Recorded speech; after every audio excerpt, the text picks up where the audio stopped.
ಕಾಂಗ್ರೆಸ್ನಲ್ಲಿ ಸಿಎಂ ಸ್ಥಾನಕ್ಕೆ ತೆರೆಮರೆಯಲ್ಲಿ ನಡೀತಾ ಇದೆಯಾ ಕಸರತ್ತು ಅನ್ನುವಂತ ಒಂದು ಅನುಮಾನ ಇದೀಗ ದಟ್ಟವಾಗಿ ಕಾಡುವುದಕ್ಕೆ ಶುರುವಾಗಿದೆ. ಇದು ಕೇವಲ ಬಿಜೆಪಿ ಅಥವಾ ಜೆಡಿಎಸ್ ಅಥವಾ ಕಾಂಗ್ರೆಸ್ ನಾಯಕರಿಗೆ ಮಾತ್ರ ಅಲ್ಲ, ರಾಜ್ಯದ ಜನತೆಗೂ ಕೂಡ ಈ ಒಂದು ಪ್ರಶ್ನೆ ಕಾಡ್ತಾ ಇದೆ.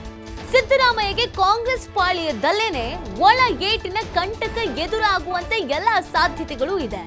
ಸಿಎಂ ಬೆಂಬಲಿಸುವಂತೇವೆ ಅಂತ ಅಂದುಕೊಂಡು ಒಳಗೊಳಗೇನೆ ಮಸಲತ್ತು ಮಾಡ್ತಾ ಇದ್ದಾರಾ ಹಲವರು ಅನ್ನೋದು ಪ್ರಶ್ನೆ. ಸಿಎಂಗೆ ಮೂಡಾ ಕೇಸ್ನಲ್ಲಿ ಕಂಟಕ ಹಿನ್ನೆಲೆ ಇತ್ತ ಕಾಂಗ್ರೆಸ್ಸಿಗರು ಸಂಪೂರ್ಣವಾಗಿ ಅಲರ್ಟ್ ಆಗ್ತಾ ಇದ್ದಾರೆ. ಸಿಎಂ ಸ್ಥಾನಕ್ಕಾಗಿ ಡಿಕೆಶಿ, ಸತೀಶ್ ಜಾರಕಿಹೊಳಿ, ಪರಮೇಶ್ವರ್ ತೆರೆಮರೆಯ ಪ್ರಯತ್ನವನ್ನ ಮಾಡ್ತಾ ಇದ್ದಾರೆ. ದೆಹಲಿ ಭೇಟಿಯ ವೇಳೆ ರಾಹುಲ್ ಜೊತೆ ಪರಮೇಶ್ವರ್ ಪ್ರತ್ಯೇಕವಾದಂತ ಒಂದು ಮಾತುಕತೆಯನ್ನ ನಡೆಸಿದ್ದಾರೆ. ಕಳೆದ ತಿಂಗಳು ದೆಹಲಿಯಲ್ಲಿ ಖರ್ಗೆ ಜೊತೆ ಸತೀಶ್ ಜಾರಕಿಹೊಳಿ ಕೂಡ ಒಂದು ಪ್ರತ್ಯೇಕವಾದಂತ ಮಾತುಕತೆಯನ್ನ ನಡೆಸಿದ್ದಾರೆ. ಮೊದಲಿನಿಂದಲೂ ಸಿಎಂ ಸ್ಥಾನದ ಮೇಲೆ ಡಿಕೆ ಶಿವಕುಮಾರ್ ಕೂಡ ಕಣ್ಣಿಟ್ಕೊಂಡಿದ್ದಾರೆ. ಹಾಗಿದ್ರೆ ಸಿಎಂ ಸ್ಥಾನಕ್ಕಾಗಿ ತೆರೆಮರೆಯ ಪ್ರಯತ್ನವನ್ನ ಕಾಂಗ್ರೆಸ್ನಲ್ಲೇ ಇರುವಂತ ಅನೇಕ ನಾಯಕರುಗಳು ಮಾಡ್ತಾ ಇದ್ದಾರಾ ಅನ್ನೋದು ಪ್ರಶ್ನೆ. ಮಲ್ಲಿಕಾರ್ಜುನ ಖರ್ಗೆ ಅವರನ್ನ ಸಿಎಂ ಮಾಡಬೇಕು ಅಂತ ಹಲವರು ಉತ್ಸುಕರಾಗಿದ್ದಾರೆ ಅನ್ನೋದನ್ನ ಕೂಡ ಹೇಳಲಾಗ್ತಾ ಇದೆ. ನೋಡಿ, ಮೂಡಾ ಹಗರಣ ಅನ್ನುವಂಥದ್ದು ಇನ್ನಿಲ್ಲದಂತ ಸಮಸ್ಯೆಯನ್ನ, ಸಂಕಷ್ಟವನ್ನ, ಮುಜುಗರವನ್ನ ಕಾಂಗ್ರೆಸ್ಗೆ ತಂದು ಓಡ್ತಾ ಇದೆ. ಸೊ ಹೇಗಾದ್ರೂ ಆಗಿ ಏನಾದ್ರೂ ಹೆಚ್ಚು ಕಮ್ಮಿ ಆದ್ರೆ ಸಿಎಂ ಸ್ಥಾನದಿಂದ ಮುಖ್ಯಮಂತ್ರಿ ಸಿದ್ದರಾಮಯ್ಯನವರು ಕೆಳಗಿಳಿಬೇಕಾಗುವಂತ ಎಲ್ಲ ಸಾಧ್ಯತೆಗಳು, ಎಲ್ಲ ಲಕ್ಷಣಗಳು ದಟ್ಟವಾಗಿದೆ ಅನ್ನುವಂಥ ಹಿನ್ನೆಲೆಯಲ್ಲಿ ನಾವ್ಯಾಕೆ ಈಗಲೇ ಟವಲ್ ಹಾಕಬಾರ್ದು ಅನ್ನುವಂಥ ಪ್ರಯತ್ನವನ್ನ ನಾಯಕರುಗಳು ಮಾಡ್ತಾ ಇದ್ದಾರೆ. ಆ ಪೈಕಿ ರೇಸ್ನಲ್ಲಿ ಹಲವರ ಹೆಸರು ಕೇಳಿ ಬರ್ತಾ ಇದೆ, ಘಟಾನುಘಟಿಗಳ ಹೆಸರು ಕೇಳಿ ಬರ್ತಾ ಇದೆ. ಇದರ ನಡುವೆ ರಾಜ್ಯದ ನಾಯಕರನ್ನು ಹೊರತುಪಡಿಸಿ ಕೇಂದ್ರದಲ್ಲಿ ಸೆಟಲ್ಡ್ ಆಗಿರುವಂತ ಮಲ್ಲಿಕಾರ್ಜುನ ಖರ್ಗೆ ಅವರನ್ನ ಸಿಎಂ ಮಾಡಬೇಕು ಅನ್ನೋದು ಹಲವರ ಉತ್ಸುಕ ಆಗಿದೆ. ನೀವು ರಾಜ್ಯ ರಾಜಕಾರಣಕ್ಕೆ ಬರೋದಾದ್ರೆ ನಿಮ್ಮ ಪರ ನಾವಿರ್ತೀವಿ ಅಂತ ಹಲವರು ಬೆಂಬಲವನ್ನ ಆಲ್ರೆಡಿ ಸೂಚಿಸ್ತಾ ಇದ್ದಾರಂತೆ. ಇಲ್ಲದೇ ಇದ್ರೆ ನನ್ಗೊಂದು ಅವಕಾಶ ಕೊಡಿ ಅಂತ ಕೂಡ ಕೆಲವರು ಕೇಳ್ಕೊಂಡಿದ್ದಾರೆ. ಅದರಲ್ಲಿ RV ದೇಶಪಾಂಡೆ ಕೂಡ ರೇಸ್ನಲ್ಲಿ ಇದ್ದಾರೆ. ಹಿರಿಯರು, ಅನುಭವಿಗಳು ಇವರು ಕೂಡ ರೇಸ್ನಲ್ಲಿ ಇದ್ದಾರೆ. ನಿಷ್ಠಾವಂತ ಕಾಂಗ್ರೆಸ್ಸಿಗರಿಗೆ ಅವಕಾಶ ಸಿಗಬೇಕು ಅಂತ TB ಜಯಚಂದ್ರ ಕೇಳ್ಕೊಳ್ತಾ ಇದ್ದಾರೆ. ಆ ಮುಖಾಂತರವಾಗಿ ನಾನು ಕೂಡ ಆಕಾಂಕ್ಷಿತ ಅನ್ನೋದನ್ನ ಹೇಳ್ತಾ ಇದ್ದಾರೆ. ನೀವು ರಾಜಕಾರಣಕ್ಕೆ ಬಂದ್ರೆ ತಕರಾರಿಲ್ಲ ಅಂತ ಶಾಮನೂರು ಶಿವಶಂಕರಪ್ಪ ಹೇಳಿದ್ದಾರೆ. ನೀವು ಬಂದ್ರೆ ಓಕೆ, ಬೇರೆಯವರಾದ್ರೆ ಬೇಡ ಅನ್ನುವಂಥ ಅರ್ಥದಲ್ಲಿ ಶಾಮನೂರು ಶಿವಶಂಕರಪ್ಪ ಕೂಡ ಮಾತನಾಡಿದ್ದಾರೆ. ಅತ್ತ ಕಲಬುರಗಿಯಲ್ಲಿ ಖರ್ಗೆಯನ್ನ ಸಿಎಂ ಮಾಡುವಂತೆ DKಶಿ ಬಳಿ ಸ್ಥಳೀಯರೇ ಒತ್ತಾಯ ಮಾಡಿದ್ದಾರೆ. ಖರ್ಗೆ ಅವರನ್ನೇ ಸಿಎಂ ಮಾಡಿ ಅಂತ ಸಿಎಂ ರೇಸ್ನಲ್ಲಿರುವಂಥ DKಶಿ ಬಳಿನೇ ಅಲ್ಲಿ ಮನವಿ ಮಾಡಿದ್ದಾರೆ. ಈ ಮೂಲಕ ಮಲ್ಲಿಕಾರ್ಜುನ ಖರ್ಗೆ ಕರೆತರೋಕೆ ಅತೃಪ್ತ ಹಿರಿಯ ಶಾಸಕರು ಕಸರತ್ತನ್ನ ಮಾಡ್ತಾ ಇದ್ದಾರೆ. ಈ ಎಲ್ಲ ಬೆಳವಣಿಗೆಗಳ ನಡುವೆ ಸಿಎಂ DCM ಜೊತೆ ಮಾತುಕತೆಯನ್ನ ನಡೆಸ್ತಾ ಇದೆ ಹೈಕಮಾಂಡ್.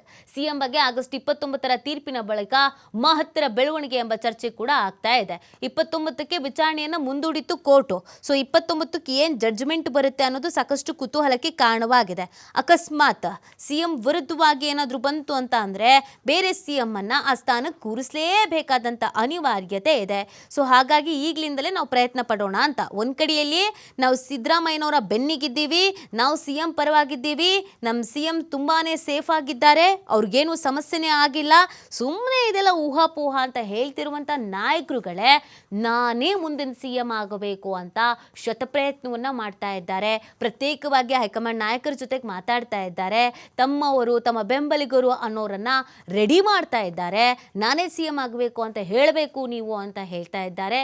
ಇದರ ಬೆನ್ನಲ್ಲೇ ಮಲ್ಲಿಕಾರ್ಜುನ ಖರ್ಗೆ ಅವರನ್ನೇ ಸಿಎಂ ಮಾಡೋದು ಒಳಿತು ಅಂತ ಕೆಲವು ರಾಜ್ಯ ಕಾಂಗ್ರೆಸ್ನ ನಾಯಕರು ಭಾವಿಸಿದ್ದಾರೆ.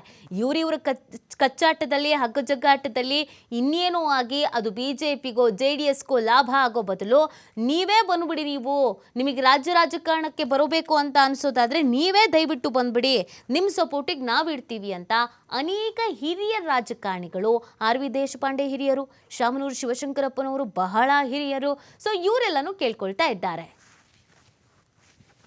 ಈ ಬಗ್ಗೆ ಮತ್ತಷ್ಟು ಮಾಹಿತಿ ನೀಡ್ತಾರೆ ನಮ್ಮ ಪ್ರತಿನಿಧಿ ಶಿವು.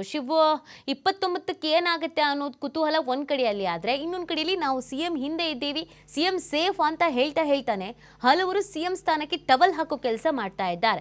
ಸೊ ಯಾವ ರೀತಿಯಾಗಿ ಈ ಸಿಎಂ ವಿಚಾರ ರಾಜ್ಯ ಕಾಂಗ್ರೆಸ್ನಲ್ಲಿ ಚರ್ಚೆಗೆ ಕಾರಣವಾಗಿದೆ ಮತ್ತು ಅದು ಹೈಕಮಾಂಡ್ಗೆ ಹೋಗಿ ತಲುಪಿದೆ.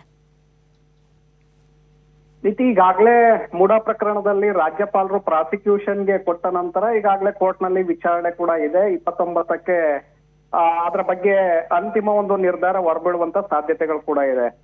ಇದರ ನಡುವೆ ಇಲ್ಲ ಒಂದು ಕಡೆ ಮುಖ್ಯಮಂತ್ರಿಗಳನ್ನ ಈ ಪ್ರಕರಣ 29ರ ನಂತರ ಏನಾಗತ್ತೆ, ಏನಾದ್ರೂ ಒಂದು ವೇಳೆ ಸಿದ್ದರಾಮಯ್ಯನವ್ರಿಗೆ ಕಂಟಕ ಎದುರಾಗತ್ತಾ, ಸೊ ತದನಂತರದಲ್ಲಿ ಕಾಂಗ್ರೆಸ್ ಹೈಕಮಾಂಡ್ ಯಾವ ಲೆಕ್ಕಾಚಾರವನ್ನು ಮಾಡಬಹುದು, ಈ ರೀತಿಯಾದಂತ ಚರ್ಚೆಗಳು ಶುರುವಾಗಿದೆ. ಇದರ ಜೊತೆಗೆ ರಾಜ್ಯ ರಾಜಕಾರಣದಲ್ಲೂ ಕೂಡ ಸಾಕಷ್ಟು ಚರ್ಚೆಗಳು ಶುರುವಾಗಿದೆ. ಕಾಂಗ್ರೆಸ್ ಪಕ್ಷದಲ್ಲೂ ಕೂಡ ಆಂತರಿಕವಾಗಿ ಕೆಲವು ಬೆಳವಣಿಗೆಗಳು ಈಗಾಗಲೇ ನಡೀತಾ ಇದೆ. ಒಂದು ಕಡೆ ಮುಖ್ಯಮಂತ್ರಿಗಳ ಪರವಾಗಿ ನಾವು ನಿಮ್ಮ ಜೊತೆಗೆ ನಾವು ನಿಂತಿದ್ದೇವೆ ಅನ್ನುವಂತ ಒಂದು ಬೆಂಬಲವನ್ನ ಕೊಟ್ಟರು, ಕೆಲವು ಹಿರಿಯ ನಾಯಕರು ಒಳಗೊಳಗೆ ತಾವು ಯಾಕೆ ಆ ಕುರ್ಚಿಗೆ ಹೋಗಬಾರ್ದು ಅನ್ನುವಂತ ನಿಟ್ಟಿನಲ್ಲಿ ಯೋಚನೆಯನ್ನ ಮಾಡ್ತಾ ಇದ್ದಾರೆ. ಈಗಾಗಲೇ ಅದಕ್ಕೆ ಬೇಕಾದಂತ ಒಂದು ತೆರೆಮರೆಯ ಕಸರತ್ತನ್ನು ಕೂಡ ಮಾಡ್ತಾ ಇರುವಂತದ್ದು ಬಹಿರಂಗವಾಗ್ತಾ ಇದೆ. ಮೊನ್ನೆ ದೆಹಲಿಗೆ ತೆರಳಿದಂತ ಸಂದರ್ಭದಲ್ಲಿ ಕೆಲವು ನಾಯಕರು ಹೈಕಮಾಂಡ್ ನಾಯಕರನ್ನ ಭೇಟಿ ಮಾಡುವಂತ ಒಂದು ಪ್ರಯತ್ನವನ್ನು ಕೂಡ ಮಾಡಿದ್ರು. ಅದರಲ್ಲಿ ಪ್ರಮುಖವಾಗಿ ಪರಮೇಶ್ವರ್ ಅವರು ರಾಹುಲ್ ಗಾಂಧಿ ಹಾಗೆ ಸುರ್ಜೇವಾಲಾ ಅವರನ್ನು ಕೂಡ ಭೇಟಿಯನ್ನ ಮಾಡಿದ್ರು. ರಾಹುಲ್ ಗಾಂಧಿ ಅವರ ಜೊತೆ ಅವರು ಮಾತುಕತೆಯನ್ನ ನಡೆಸಿದ್ರು. ನಂತರ ಖರ್ಗೆ ಅವರ ಜೊತೆ ಕೂಡ ಸುದೀರ್ಘವಾಗಿ ಪರಮೇಶ್ವರ್ ಅವರು ಚರ್ಚೆಯನ್ನು ನಡೆಸಿದ್ದಾರೆ. ಸೊ ಇದು ಕುತೂಹಲವನ್ನ ಹುಟ್ಟು ಹಾಕ್ತಾ ಇದೆ. ಯಾಕಂದ್ರೆ ಮುಖ್ಯಮಂತ್ರಿಗಳ ವಿಚಾರದಲ್ಲಿ ಏನಾದ್ರೂ ಒಂದು ವೇಳೆ ಕೆಲವು ಅಡ್ಡಿ ಆತಂಕಗಳು ಎದುರಾಗಿದ್ದೇ ಆದ್ರೆ ಆ ಸಂದರ್ಭದಲ್ಲಿ ನಾವು ಯಾರನ್ನ ಮುಖ್ಯಮಂತ್ರಿಯನ್ನಾಗಿ ಮಾಡಬಹುದು ಅನ್ನುವಂತ ನಿಟ್ಟಿನಲ್ಲಿ ಯೋಚನೆಗಳು ನಡೀತಾ ಇದೆ. ಅದಕ್ಕೆ ಪೂರಕವಾಗಿ ನಮ್ಗೆ ಅವಕಾಶವನ್ನ ಮಾಡ್ಕೊಡಿ ಅನ್ನುವಂತ ನಿಟ್ಟಿನಲ್ಲಿ ಕೆಲವರು ಪರೋಕ್ಷವಾಗಿ ಬೇಡಿಕೆಗಳನ್ನ ಇಡ್ತಾ ಇದ್ದಾರೆ ಅನ್ನುವಂಥದ್ದು. ಇಲ್ಲಿ ಸತೀಶ್ ಜಾರಕಿಹೊಳಿ ಅವರು ಕೂಡ ಕಳೆದ ತಿಂಗಳು ದೆಹಲಿಗೆ ಭೇಟಿಯನ್ನ ಕೊಟ್ಟಿದ್ರು. ಆ ಸಂದರ್ಭದಲ್ಲಿ ಖರ್ಗೆ ಅವರನ್ನ ಭೇಟಿ ಮಾಡಿದ್ರು. ಅವರು ಕೂಡ ಈಗ ಮುಖ್ಯಮಂತ್ರಿಗಳ ಕುರ್ಚಿಯ ಮೇಲೆ ಕಣ್ಣನ್ನ ಇಟ್ಟಂತವ್ರು, ತಮ್ಮದೇ ಆದಂತಹ ಒಂದು ಶಾಸಕರ ಪಡೆಯನ್ನ ಕಟ್ತಾ ಇದ್ದಾರೆ ಸತೀಶ್ ಜಾರಕಿಹೊಳಿ ಅವರು. ಇನ್ನ ಇಲ್ಲಿ DCM DK ಶಿವಕುಮಾರ್ ಅವರು ಕೂಡ ಕುರ್ಚಿಯ ಮೇಲೆ ಬಹಿರಂಗವಾಗಿ ಕಣ್ಣನ್ನ ಇಟ್ಟಂತವ್ರು. ಯಾಕಂದ್ರೆ ಅಧಿಕಾರಾವಧಿ 2.5 ವರ್ಷಗಳ ಕಾಲ ಸಿದ್ದರಾಮಯ್ಯನವರು ಮುಖ್ಯಮಂತ್ರಿ ಆಗಿರ್ತಾರೆ. ಇನ್ನ ಉಳಿದ 2.5 ವರ್ಷಗಳ ಕಾಲ DK ಶಿವಕುಮಾರ್ ಅವರು ಮುಖ್ಯಮಂತ್ರಿ ಆಗಬಹುದು ಅನ್ನುವಂತ ಚರ್ಚೆಗಳು ಬಹಳ ಹಿಂದಿನಿಂದಲೂ ಕೂಡ ಇದೆ. ಹಾಗಾಗಿ DK ಶಿವಕುಮಾರ್ ಅವರು ಕೂಡ ಹೈಕಮಾಂಡ್ ನಾಯಕರ ಜೊತೆ ಸುದೀರ್ಘವಾಗಿ ಸಂಪರ್ಕದಲ್ಲಿದ್ದಾರೆ. ಏನಾದ್ರೂ ಒಂದು ವೇಳೆ ವ್ಯತಿರಿಕ್ತವಾದಂತ ತೀರ್ಮಾನ ಹೊರಬಿದ್ದಿದ್ದೆ ಆದ್ರೆ ಆಗ ತನ್ನನ್ನ ಕನ್ಸಿಡರ್ ಮಾಡ್ಬೇಕು ಅನ್ನುವಂತ ನಿಟ್ಟಿನಲ್ಲಿ ಅವರು ಕೂಡ ಬೇಡಿಕೆಗಳನ್ನ ಇಡ್ತಾ ಇದ್ದಾರೆ. ಇದರ ಜೊತೆಗೆ RV ದೇಶಪಾಂಡೆ ಮತ್ತೆ ಶಾಮನೂರ್ ಶಿವಶಂಕರಪ್ಪ ಅವರು ಕೂಡ ಕೆಲವು ಸನ್ನಿವೇಶಗಳನ್ನ ಸೃಷ್ಟಿ ಮಾಡ್ತಾ ಇದ್ದಾರೆ. ದೇಶಪಾಂಡೆ ಅವರು ಕೂಡ ಈಗಾಗಲೇ ಹಿರಿಯ, ನಾನು ಪಕ್ಷದಲ್ಲಿ ಸಾಕಷ್ಟು ಅನುಭವ ಇದೆ, ಜೊತೆಗೆ ಪಕ್ಷದ ಅಧ್ಯಕ್ಷನಾಗಿದ್ದಂತವನು, ಎಲ್ಲರ ಜೊತೆ ಉತ್ತಮವಾದಂತ ಬಾಂಧವ್ಯ ಇದೆ. ಹಾಗಾಗಿ ನನಗೆ ಒಂದು ಅವಕಾಶವನ್ನ ಮಾಡಿಕೊಟ್ರೆ ನಾನು ಸುಭದ್ರವಾಗಿ ಸರ್ಕಾರವನ್ನ ಮುನ್ನಡೆಸಬಲ್ಲೆ ಅನ್ನುವಂತ ಒಂದು ಮೆಸೇಜ್ ಅನ್ನ ಹೈಕಮಾಂಡ್ ನಾಯಕರಿಗೆ ರವಾನೆ ಮಾಡ್ತಾ ಇದ್ದಾರೆ.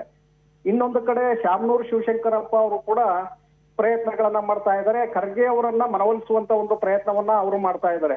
ನೀವು ರಾಜ್ಯ ರಾಜಕಾರಣಕ್ಕೆ ವಾಪಸ್ ಆಗಿದ್ದೆ ಆದ್ರೆ ನಾವು ನಿಮ್ಗೆ ಸಂಪೂರ್ಣವಾದಂತ ಒಂದು ಬೆಂಬಲವನ್ನ ಕೊಡ್ತೇವೆ ಅನ್ನುವಂತ ಒಂದು ವಿಚಾರವನ್ನ ಶಾಮನೂರ್ ಶಿವಶಂಕರಪ್ಪ ಅವರು ಕೂಡ ಖರ್ಗೆ ಅವರ ಮುಂದೆ ಇಟ್ಟಿದ್ದಾರೆ.